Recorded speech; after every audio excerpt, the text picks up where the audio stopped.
شروع اللہ کا نام لے کر جو بڑا مہربان نہایت رحم والا ہے۔ میں روز قیامت کی قسم کھاتا ہوں اور نفس لوامہ کی قسم کھاتا ہوں کہ سب لوگ اٹھا کر کھڑے کیے جائیں گے۔ کیا انسان یہ خیال کرتا ہے کہ ہم اس کی بکھری ہوئی ہڈیاں اکٹھی نہیں کریں گے؟ ضرور کریں گے، اور ہم اس بات پر قادر ہیں کہ اس کی پور پور درست کر دیں، مگر انسان چاہتا ہے کہ آئندہ بھی خود سری کرتا چلا جائے۔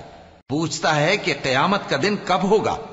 سو جب آنکھیں چندھیا جائیں اور چاند گہنا جائے اور سورج اور چاند جمع کر دیے جائیں، اس دن انسان کہے گا کہ کہاں ہے بھاگنے کی جگہ؟ کہیں نہیں، کوئی جائے پناہ نہیں۔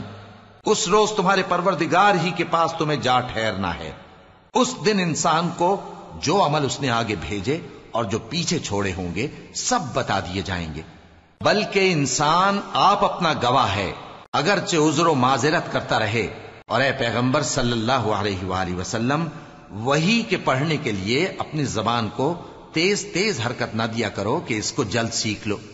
اس کا جمع کرنا اور پڑھانا ہمارے ذمے ہے، سو جب ہم اسے پڑھا کریں تو تم اس کو سنا کرو اور پھر اسی طرح پڑھا کرو۔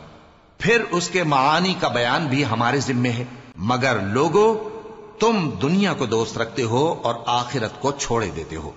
اس روز بعض چہرے رونقدار ہوں گے، اپنے پروردگار کی طرف نظر کیے ہوئے ہوں گے، اور بہت سے چہرے اس دن اداس ہوں گے، خیال کریں گے کہ ان کے ساتھ کمر توڑ معاملہ کیا جائے گا۔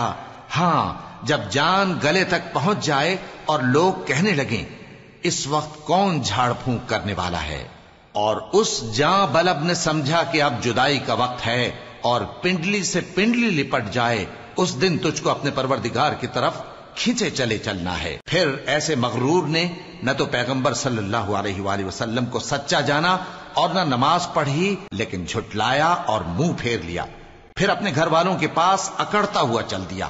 خرابی ہے تیری، خرابی پر خرابی ہے، پھر خرابی ہے تیری، خرابی پر خرابی ہے۔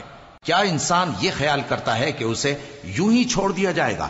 کیا وہ منی کا جو ٹپکائی جاتی ہے ایک قطرہ نہ تھا، پھر لوتھڑا ہوا، پھر اللہ نے اس کو بنایا، سو اس کے اعضاء کو درست کیا، پھر اس کی دو قسمیں بنائیں، مرد اور عورت۔